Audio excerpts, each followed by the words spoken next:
ചില കുടുംബങ്ങളിൽ നമ്മളൊന്നും ചിന്തിക്കാത്ത രീതിയിൽ പെൺകുട്ടികളെ വേട്ടയാടുന്നുണ്ട്. അതിൻ്റെ എക്സാമ്പിൾ ഞാൻ പറഞ്ഞുതരാം. കഴിഞ്ഞ ദിവസം എൻ്റെ മുന്നിലേക്ക് ഒരു കേസ് വന്നു. അപ്പോൾ അവർ പറഞ്ഞ കാര്യം എന്തെന്ന് വെച്ചാൽ, ഈ പെൺകുട്ടിയെ കല്യാണം കഴിക്കുന്ന സമയത്ത് ആവശ്യത്തിനുള്ള ഗോൾഡ് എല്ലാം തന്നെ അവരുടെ വീട്ടുകാർ കൊടുത്തിട്ടുണ്ട് ഈ കുട്ടിക്ക്. അപ്പോൾ സ്വാഭാവികമായിട്ടും കല്യാണത്തിൻ്റെ അന്ന് നമ്മുടെ കുടുംബക്കാരൊക്കെ വന്നിട്ട് നമുക്ക് മോതിരവും കാര്യങ്ങളൊക്കെ തരുമല്ലോ. അപ്പോൾ അങ്ങനെ ഈ കുട്ടിക്ക് ഇടുകയും, അപ്പോൾ സ്വാഭാവികമായിട്ടും ആവശ്യത്തിനുള്ള പൊന്ന് കയ്യിലുള്ളത് കൊണ്ട് ഈ മോതിരം ഈ കുട്ടി ഭർത്താവിൻ്റെ വീട്ടിലേക്ക് പോകണമെന്ന് ആ കല്യാണത്തിൽ നിന്ന് പോയപ്പോൾ ഭർത്താവിൻ്റെ വീട്ടിൽ വെച്ച് അവൾക്ക് എക്സ്ട്രാ കിട്ടിയിരിക്കുന്ന റിങ്സും കാര്യങ്ങളെല്ലാം അവൾ എടുത്തിട്ട് എന്ത് ചെയ്തു, അവളുടെ കയ്യിലുള്ള കർച്ചീഫിൽ പൊതിഞ്ഞിട്ട് ആളുടെ അമ്മായിനെ ഏൽപ്പിച്ചു, ആളുടെ കയ്യിലേക്ക് കൊടുത്തു.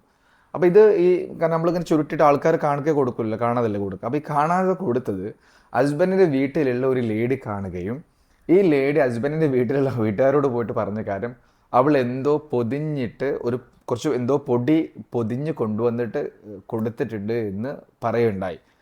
അപ്പോൾ ഇതിൻ്റെ പ്രശ്നം എന്ന് പറഞ്ഞാൽ, ഈ ഹസ്ബൻഡിൻ്റെ വീട്ടുകാർ ഈ എന്താ പറയുക തങ്ങന്മാർ അല്ലെങ്കിൽ അങ്ങനെ മന്ത്രവാദികൾ, ചികിത്സ ഇങ്ങനത്തെ ഈ ഒരു ഇതിൽ നടക്കുന്ന ആൾക്കാരുമാണ്, ഇവരിങ്ങനത്തെ ആൾക്കാരുമാണ് സത്യം പറഞ്ഞാൽ.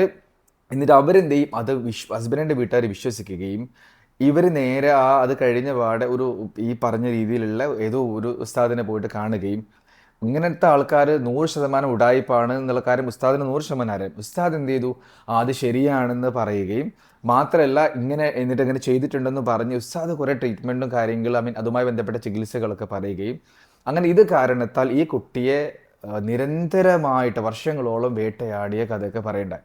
എന്നാൽ ഈ പെൺകുട്ടിയെ സംബന്ധിച്ച് ഈ ഒരു വിശ്വാസമില്ല എന്ന് മാത്രമല്ല, ഇതെന്താന്ന് പോലും ഈ കുട്ടിക്ക് അറിയുകയില്ല. അപ്പം ഞാൻ പറഞ്ഞു വരുന്നത്, ഒന്നാമത്തെ കാര്യം, ഇതൊക്കെ വലിയ തെറ്റാണ്. ഇങ്ങനത്തെ ഒരു കാര്യമേ ഇല്ല.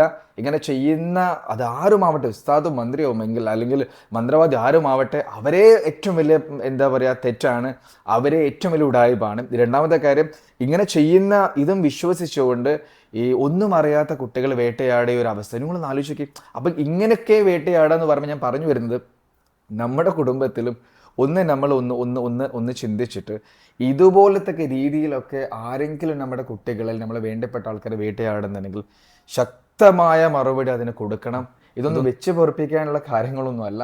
കൃത്യമായ മറുപടി കൊടുത്തിട്ട് തുടച്ച് കളയണം ഇമാതിരി തോന്നിവാസങ്ങൾ.